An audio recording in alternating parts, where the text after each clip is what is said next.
많은 사람을 옳은 대로 돌아오게 하는 자는 별과 같이 영원토록 빛나리라. 아멘.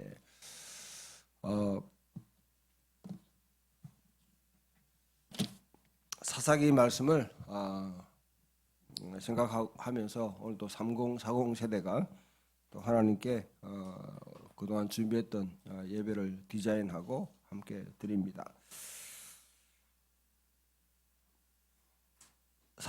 사사기가 이 시대에 살아가고 있는 우리들, 특히 이 3040 세대들에게 어떤 메시지를 던져줄까 하는 걸 한번 생각해 봅니다. 모세와 여호수아가 죽었습니다. 이 말은 출애굽에서 가나안 땅을 정복하는 모든 여정, 하나님의 구원의 사건을 직접 경험하고 거기에 참여했던 사람이 그 세대가 지나갔다는 것이죠. 오늘날로 말하면 어떤 기업이나 어떤 교회나 어떤 사회에 창업자가 창업하는 세대들이 지나갔다 하는 것입니다. 틀을 닦고 나름대로 초반에 그와 같이 참 일으켰던 그 세대들이 지나간 이후에 상황이 바로 사사기의 시대입니다. 이 사사기의 시대의 특징을 많은 분들이 각기 자기 속인의 옳은 대로 행하였더라 그렇게 말을 합니다. 원래 각 세대별로 이 분기에 따라 가지고 한번 자체적으로 예배를 디자인해보고 함께 이렇게 구성해봐라고 해서 하는데 오늘 3040 세대가 디자인하는 예배를 함께 드리면서 저는 참 본래 그 생각했던 의도가 생각했던 마음이 참 옳았구나 하는 것을 느낍니다. 각기 자기 속인에 옳은 대로 행하는 게 꼭 나쁜 것만은 아닙니다. 각기 자기 속인대로 행하는 사람들이 문제죠. 하나님의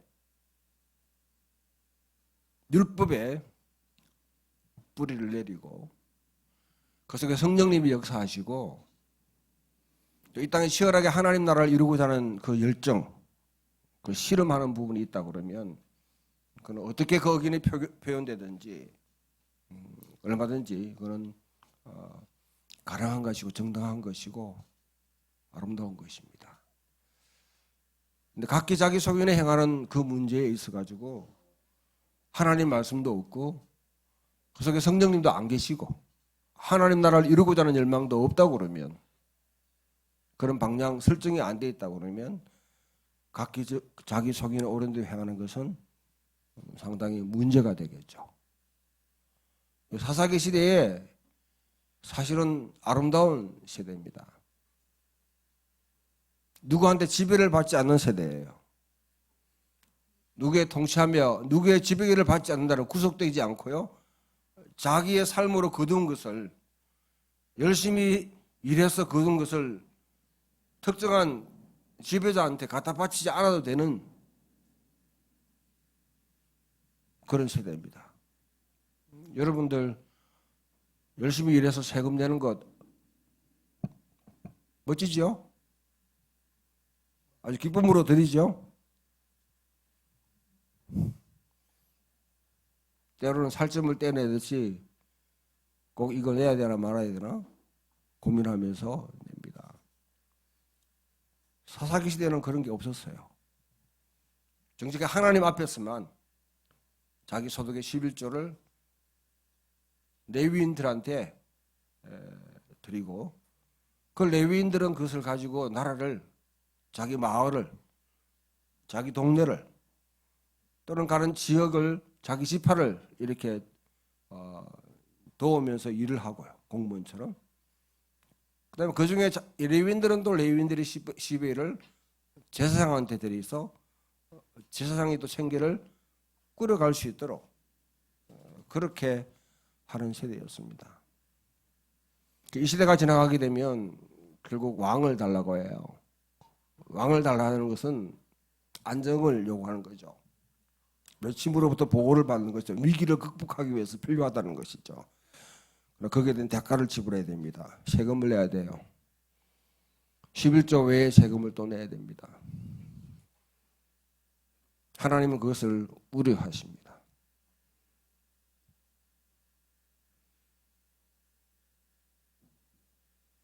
잘못하게 되면 왕들을 섬기는데 또 왕들이 더 생겨버려요. 아시리아라든지 바벨론이라든지 아니면 주변에 있는 암몬이나 그런 사람들이 와서 또 이와 같이 하게 되면 왕도 섬기고 그 제국도 섬겨야 됩니다. 삶은 피폐해지는 것입니다.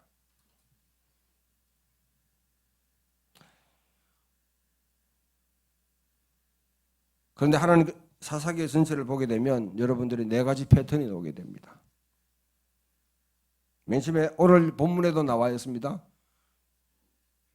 그냥 평안히 살다가 하나님을 떠나게 되면 하나님을 떠나게 돼요.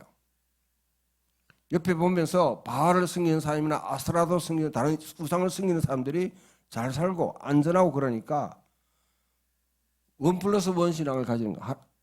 야훼 하나님도 섬기고 또 우상도 섬기고 점점 하나님과 멀어지게 되니까 그들 속에 하나님께서 이방 민족을 통해서 또 침략을 당하고 고통당합니다. 하나님을 섬기면 하나님 여호와만 섬기게 되면 안전할까? 될까? 그러나 성경의 모든 여러분 교훈의 기본은 죄악의 근본적인 재앙이나 여러 가지 어려움은 하나님을 떠났기 때문에 생기는 문제들이 대부분입니다. 민족이나 나라나 가정의 문제도 여호와 하나님을 섬기지 않음으로 인해서 때로는 그 결과로 생기는 부분이 성경은 그렇게 이야기해요. 그러면 또 하나님 사사를 세워요. 사사를. 그런데 이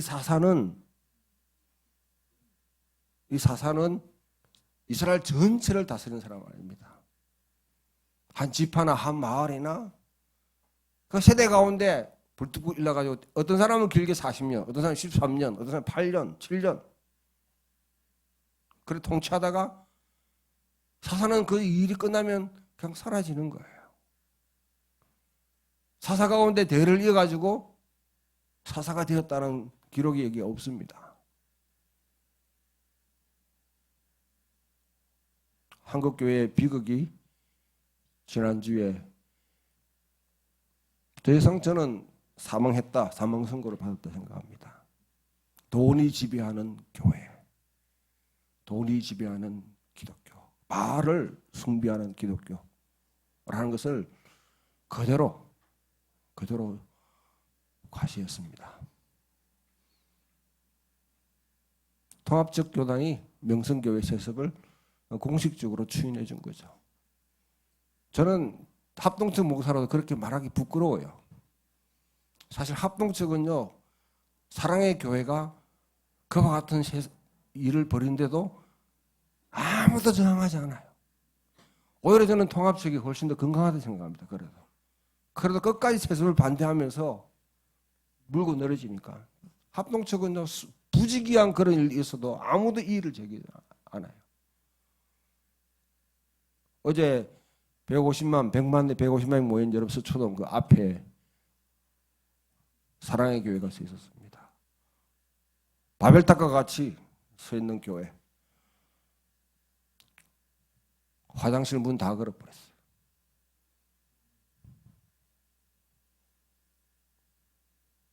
그런 교회입니다. 이와 같이 세습 같은 거 하는 건 사사기는 없어요. 이 말씀을 여러분 두고 함께 여러분 여기 앉아있는 여러분에게 말씀을 드리고 싶은 것은 저는 전체적이고 획일적인 것을 성경의 뜻이 아니라 생각하고 하나님 뜻도 아니라 생각합니다. 때로는 공동체가, 때로는 가정이, 때로는 교회가 위기에 처했을 때에 일치단결해서 협력해서 뭔가 팍 이뤄가면 좋죠. 그는 항상 독재자를 만들어갑니다. 때로는 불쑥 그 위기에 대처하기 위해서 한 사람 한 사람들이 일어나서 그 문제를 이루었으니까 나는 정당한 대가를 받아야 되겠다 해서 그게 걸맞는 어떤 직분이나 명예를 추구하는 것이 아니라 그냥 사라지고, 또 다른 지파에서 또는 이런 지파, 오늘 보게 되면 여러분 전체 사사기에는 한 12명 정도의 사사들이 등장해요. 지파들이 거의 대부분 달라요.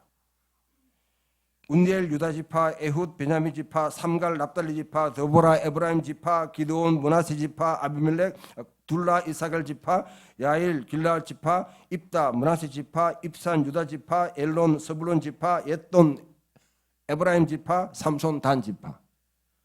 각기 지파별로 지파에서 똑같은 시대에 일어난 것이 아니라 거의 여러분 400년간의 이 사사기 시대 가운데서 그냥 같이 흩어져 살면서 그냥 자기가 살다가 어떤 사람이 외침이 있고 얼음이 있으면 지파에 한 사람이 일어나가지고 그 문제를 해결하는 거예요.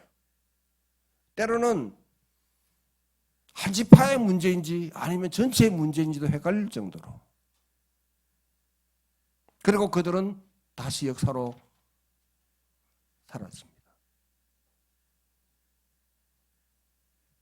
저는 교회가 이렇게 했으면 좋겠어요.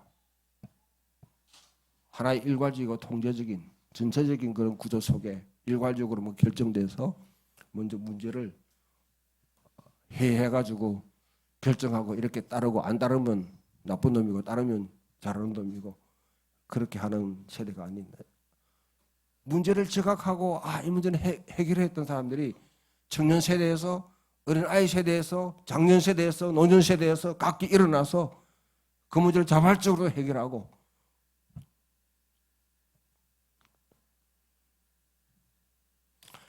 사사들은 완벽한 사람들 아닙니다. 알다시피 삼손과 같은 사람들. 때로 어떤 사람은요 첩의 아들, 기생의 아들이었어요. 여러분 잘 아는 입다라는 사람이 그렇죠. 기드온 같은 사람은 소심한 농사꾼이에요. 어떤 사람은 왼손잡이입니다. 고대 사이의 왼손잡이는 대체로 뭐냐면 왕궁에 등극하지 못하는 결점 있는 사람입니다. 어떤 사람은 아들이 70명이에요. 어떤 사람은 30명이에요. 어떤 사람은 아들이 30명이고 손자가 40명이고 나귀를 70명 데리고 다녔다. 왜 이런 이야기를 할까요? 각기 자기 지역에 살다가 능력이 있었습니다. 여러분 애 30명 낳는 게 그거 보통이 아니에요.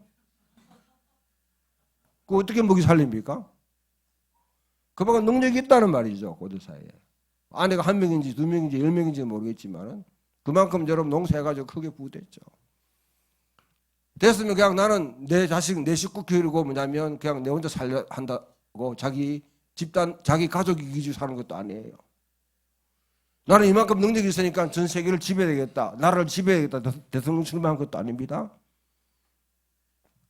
그러나 위기에 있을 때 자기 능력껏, 자기 힘에 따라가지고 분열이 일어나서 그 위기의 상황을 갖다가 해소시키고 그 다음 역사 속에 사라지는 거예요. 일시적인, 한시적인 권한을 가진 지도자들이 위기의 상황, 위기 상황 아니면 백성들은 자기 속이는 옳은 대로 행해요. 맞는 대로 행합니다. 위기 상황이 오면 대처할 능력이 없는 거죠. 각 지역의 영웅들이고요. 다음 세대에 대한 영구적으로 이렇게 뭐 자기 영향력을 갖다 발휘하고 그러려고 생각이 없었습니다. 근데 흠이 많아요. 삼손과 같은 사람들 보면 알잖아요. 보면. 그 외에 여러분 어떤 입단은 자기 딸을 갖다가 하나님 뭐 바치겠다 이래가지고 결국 딸을 갖다가 바쳐야 되는 우리 상상을 하지 못하는 일들. 기브온 같은 사람은 일은 잘했는데 나중에 보면 결국 바알을 갖다가 음란하게 섬기는 길로 빠진 사람도 있고요. 각기 다 완벽한 사람은 없습니다. 어쩌면 여러분 사사기 시대는 왕정 시대를 갖다가 이렇기 때문에 왕이 필요하다 하는 것을 정당하게 해서 기록된지 모르겠지만은 마지막 사사인 사무엘이 그래도 어느 정도 그래도 좋은 역할을 했습니다. 그러나 사무엘조차도 그 아들들이 별로 좋은 역할을 못했어요. 아버지가 탁월하다고 자식이 마땅히 그 일을 갖다 올바르게 행한다는 착각, 사사기는 버리라고 합니다.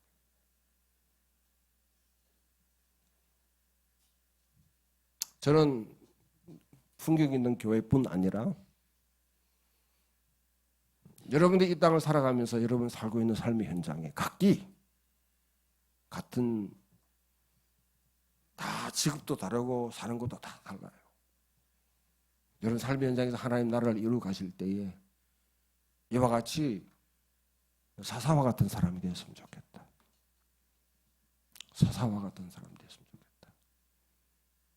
그래서 다 각기 자기 방식대로 살아가고 어쩌면 여러분 안전이 보장되지 않는 불안한 사회, 희망이 없다는 사회,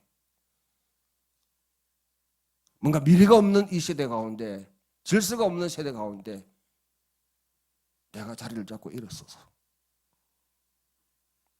사사처럼 행동한다면 어쩌면 품격 있는 교회가 훨씬 더 건강한 교회가 될 수 있고요. 여러분 살고 있는 삶의 현장에 하나님 나라가 이루어지는데 여러분 스스로가 사사처럼 소중하게 기여하는 그런 삶이 될 줄 믿습니다. 그래서 다니엘서 12장 2, 3절에 읽었던 말씀처럼 지혜 있는 자는 궁창의 빛과 같이 빛날 것이요 많은 사람을 옳은 대로 돌아오게 하는 자는 별과 같이 영원토록 빛나리라. 비록 그 삶은 한시적으로 사라진다 할지라도 우리 속에 영웅적인 삶을 살았던 사람들은 기억이 됩니다. 이름이 기억된다는 것이 아니라 그 사람의 삶이 단지 30년, 40년 살고 그냥 그치는 것이 아니라 영웅의 삶이라는 것은 그 후대 세대가 다시 읽고 해석하고 다시 읽고 해석하면서 계속해서 지속적으로 영향력을 미치는 사람인 것이죠. 오직 한 번뿐인 삶입니다. 속히 지나갑니다. 그러나 그리스도를 위한 삶은 영원합니다. 지혜 있는 자와 같이 많은 사람을 옳은 대로 인도하는 사람으로 여러분 삶의 현장에서 치열하게 살아가시기를 주님의 이름으로 축원합니다.